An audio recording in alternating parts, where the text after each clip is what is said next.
Terapia ocupacional e bioética. Regulamentação da terapia ocupacional no Brasil. Você está acompanhando a série Terapia Ocupacional e Bioética dentro do canal Terapia Ocupacional, Psicomotricidade e Saúde Mental. Inscreva-se para continuar os estudos e deixe sua contribuição na pergunta fixada deste vídeo. Já parou para pensar como um único ano pode definir o futuro inteiro de uma profissão? Parece até meio dramático falar assim, né? Mas às vezes, um momento específico na história vira aquela pedra fundamental, sabe? A base onde tudo é construído. E para a terapia ocupacional no Brasil, esse ano existe. 1969. É bom guardar essa data. Ela é o centro de toda a nossa conversa de hoje. É isso mesmo. A gente vai mergulhar em como esse ano foi um divisor de águas, tirando a terapia ocupacional de um lugar de incerteza para dar a ela um nome, uma identidade e, principalmente, um futuro reconhecido por lei aqui no Brasil. Foi em 1969 que o jogo virou. Esse foi o ano da regulamentação, o momento em que o Estado brasileiro olhou e disse oficialmente, sim, a terapia ocupacional é uma profissão. E ela tem direitos, deveres e um papel muito bem definido na nossa sociedade. Mas afinal, o que significa regulamentação profissional? Bom, é basicamente o reconhecimento formal do Estado. Antes disso, a prática já existia, claro, mas sem segurança jurídica, sem um contorno claro. A regulamentação deu para a terapia ocupacional o seu lugar oficial no mundo do trabalho. E na prática, quais foram os efeitos disso tudo? A regulamentação não foi só um pedaço de papel, de jeito nenhum.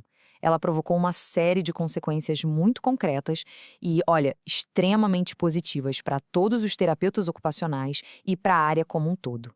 Essa é uma ótima pergunta, né? Porque uma coisa é a lei ser aprovada, outra, bem diferente, é ver a mudança acontecer no dia a dia.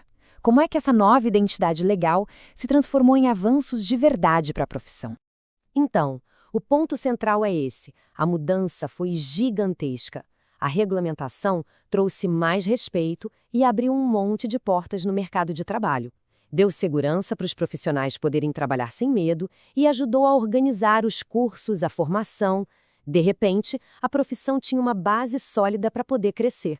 E um dos resultados mais diretos foi a criação de um sistema de conselhos, com o COFITO, que é o Conselho Federal, e os CREFITOS, os regionais. Eles se tornaram os guardiões da profissão, sabe? Fiscalizando a prática e dando suporte aos profissionais. E isso só é possível quando uma profissão é de fato regulamentada. Mas para a gente entender a real importância de 1969, a gente precisa voltar um pouquinho no tempo. Por que essa regulamentação era tão necessária? Como era o cenário antes desse marco? Era um ambiente bem desafiador, uma luta de verdade por reconhecimento. Essa é a pergunta de $1 milhão, né? Se a prática era tão importante, por que levou tanto tempo para ela ganhar um status oficial? A verdade é que existiam barreiras históricas bem grandes. O primeiro grande desafio era de percepção. Muita gente via a terapia ocupacional como um conjunto de atividades manuais, quase como um artesanato. Algo mais ligado a um passatempo do que a um campo científico, com método e objetivos terapêuticos claros. Outro ponto importante, a origem dos pioneiros.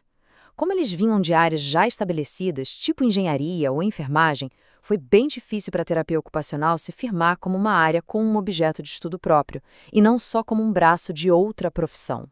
E tudo isso leva à consequência final: a falta de reconhecimento geral.